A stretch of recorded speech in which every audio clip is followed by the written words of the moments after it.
California only has 100 Ethiopian Jews, including Samu and his family. Arriving at the age of 3, Esther, now 40, tells us about her school career in Beverly Hills. I went to a Jewish private school from about 5 years old until I was about 14, right before high school. It was interesting. I was the only black girl there. Everybody else was white around me. I remember that there was a rabbi in our school.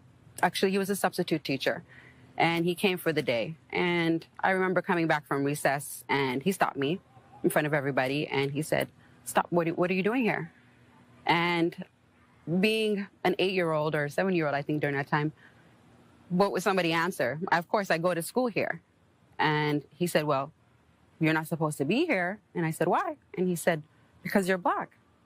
I think that's one of the moments when I actually realized that I was different from everybody else. I mean, I knew I was different, but I also knew that I was color different. Eleni, an African-American Jew of Ethiopian descent, has also experienced racism in the Jewish community. People should really take the time to get to know, especially in the Jewish community, get to know their neighbors and get to know the people that comprise the Jewish people, and not perceive that it's only Ashkenazi Jews that are out there, only Sephardic Jews that are out there. And I think it's really tiring to explain over and over again who you are and what you're doing in shul. Esther's father, Samu, a political exile in 1981, struggled to get his papers, a journey full of pitfalls where the Jewish community has repeatedly tried to harm it. Every meeting I go, like Esther said, "You don't look Jewish. How do you become Jewish?" They say. Everybody doesn't look Jewish.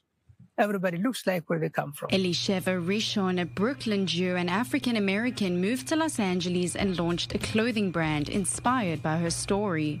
I also want people to feel proud of being Jewish, because right now in America, there has been a huge spike in anti-Semitism, and a lot of people feel afraid to show their Jewishness, and I think we should do the exact opposite. I think we should proudly show who we are. But it's not just about black Jews. American Jews in this Latin community have a hard time being heard. Especially in Jewish communities, there is a unique tie between our historical experience with oppression and modern current expressions of disenfranchisement or oppression in American communities that make us natural allies, specifically for black and brown communities in the U.S. And I hope that Jewish folk in America will work very hard to look inward at the way their Jewish communities are, to examine ways that they could be not only more welcoming to the true multiracial, multi-ethnic Jewish community that they have present already, but also how they can ground themselves in their Jewish identity to serve other communities.